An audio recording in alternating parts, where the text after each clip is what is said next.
VMW TV, powered by Vending MarketWatch. The California Automatic Vending Council hosted a legislative day at the California State Capitol in Sacramento in early May. Industry members met with Assemblymen Scott Wilk and Mike Gatto and 21 legislators and legislative assistants and focused on issues such as SB 1000, which, if passed into law, would require a health warning label on sugar-sweetened beverages and would require vending operators to place warning labels on their machines within the state of California. Paul Tullio, chair of the Emerging Leaders Network, was at the legislative days and explains the positive response the team received from the politicians. Got a really good response on both sides, and a lot of it was the members hadn't really had a chance to take a look at some of the bills, so us coming in there and explaining that for the sugar-sweetened beverage thing in particular, that some items like sodas and juices were going to be treated differently, and if you had a milk product with sugar in it, it wasn't necessarily going to get this same warning label if this bill passed. Once they saw that, they said, well, what's the point that we're going to alienate certain products that might not be any better or worse for you than certain other products?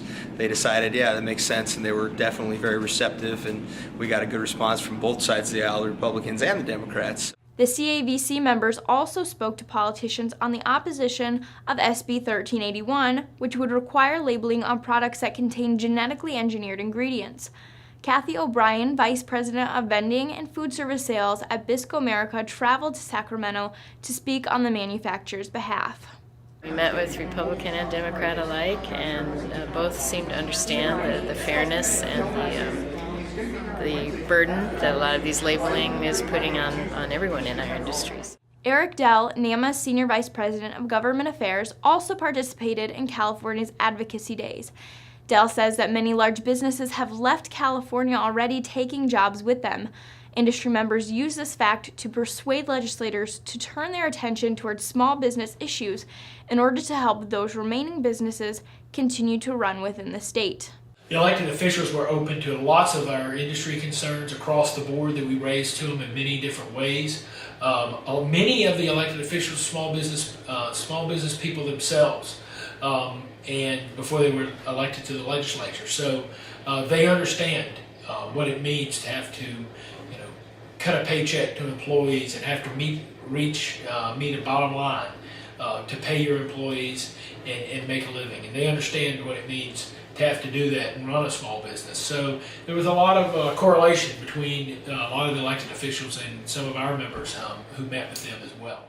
Dell attributes the industry's continuous success in California to the participation of members representing each segment of the industry and their opportunity to create relationships with their legislators throughout the years.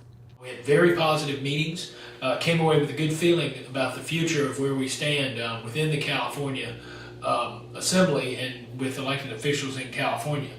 Obviously, we will continue this. California's State Association, CAVC, has been working many years to obtain the status that they have now with these elected officials, where the elected officials understand the industry, because we've gone year after year after year and explained it.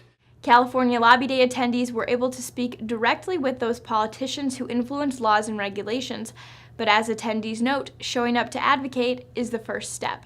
It's important to be out here for these legislative days because of the fact that there's a lot of issues facing our industry, and without coming and meeting with the legislators and giving them our issues and our points of view, they're not able to understand the issues and how it really affects business. It's the grassroots effect, and you can see when some of the assemblymen or senators see somebody from their district, they love it even more and they want that feedback, and they perk right up when they know you're from their district. So it's just been terrific. I would definitely, no matter what state you're in, it's very interesting, it's a learning experience, and it kind of gives you an insight of really, and if you're not here, they don't really understand your issues. I'm Adrienne Zimmer for Vending MarketWatch TV.